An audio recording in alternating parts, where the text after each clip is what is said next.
Madame le maire, et merci à vous, Monsieur de Crepes. Je pense que vous avez eu raison de resituer cette question dans des enjeux plus vastes. En effet, en France, la confiance dans nos institutions démocratiques et républicaines reflue. Et l'on voit à l'occasion de cette crise sanitaire que nous traversons que les thèses complotistes se propagent à la vitesse des réseaux sociaux. Aussi, je crois que rarement en période de paix, car même si la métaphore guerrière est parfois utilisée, nous sommes toujours en paix, l'exercice du pouvoir n'a été si délicat à quelque niveau que ce soit, international, national ou local. Des tentatives ont été faites avec le grand débat national auquel plusieurs parmi nous ont eu l'occasion de participer, ici à Levallois, avec la Convention citoyenne pour le climat, de rénover notre pratique démocratique en l'enrichissant de nouvelles modalités de participation. Alors rassurez-vous, Monsieur Robert, il n'y a de ma part nul panégyrique de l'action du Président de la République, car si ces initiatives ont été bienvenues et elles sont riches d'enseignements qu'il reste encore à tirer, à rebours, la gestion de la crise sanitaire par le Conseil de défense manque, à mon sens, singulièrement de débat et de transparence. Alors ici, à Levallois, que pouvons-nous faire pour restaurer cette confiance dans le politique comme dans la politique? Comment pouvons-nous stimuler la réflexion citoyenne et densifier la pratique civique? Car s'il y a une certitude, c'est que l'élection, de notre point de vue, ne suffit plus à conférer exclusivement et durablement la légitimité. Nos sociétés modernes, avec tout ce qu'elles recouvrent comme complexité et contradiction, nous imposent de passer d'une démocratie d'autorisation à une démocratie d'exercice. Le citoyen ne peut plus être ce souverain d'un seul jour, celui de l'élection, pour se désintéresser ensuite des affaires de la cité.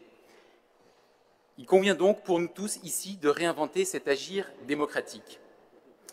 Avant de parler de Levallois, permettez-moi de citer Tocqueville, préférable à Sartre, mon cher Frédéric.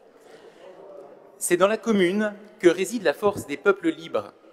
Les institutions communales sont à la liberté ce que les écoles primaires sont à la science. Elles la mettent à la portée du peuple.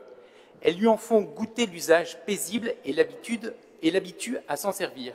Et c'est amusant, c'est les termes à peu près que vous avez utilisés tout à l'heure, Madame Coville, en disant « nous avons pris goût à la concertation » en parlant de l'évaluation du plan vélo. C'est ni plus ni moins que l'ambition que nous voulons fixer avec vous à la démocratie locale à Levallois. Et donc, pour en venir à l'objet de cette délibération, je rappelle que nous avions eu à plusieurs reprises l'occasion de dire que la définition et la pratique des conseils de quartier du précédent mandat n'étaient pas à la hauteur de cette ambition. Et donc, si certains esprits chagrins peuvent voir le verre à moitié vide, nous considérons qu'il y a cette fois des progrès sensibles et nous vous remercions, M. de Crepes, en tant qu'adjoint chargé de la gouvernance, de les avoir traduits dans ce texte. Donc, je ne vais pas revenir dessus, mais très succinctement, une commission de sélection ouverte à l'opposition pour constituer ces conseils, une composition qui assurera une représentativité de la population du quartier, la possibilité de se réunir non plus seulement à huis clos, mais sous forme de réunions ouvertes pour tous les habitants du quartier, la possibilité d'inviter des personnalités extérieures, la mise à disposition d'une plateforme dédiée à la démocratie locale. Ainsi, globalement, ces changements vont pour nous dans le bon sens et nous souhaitons l'encourager.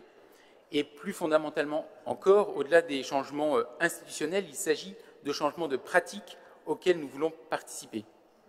Nous faisons donc confiance à vous, Madame le maire, à vous, Monsieur de Crepes, à chacun des adjoints en charge d'un quartier et finalement à l'ensemble des élus, de la majorité comme de l'opposition, pour traduire cet esprit dans les actes de la gestion municipale.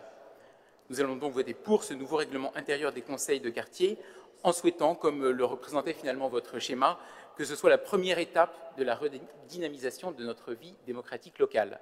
Je vous remercie.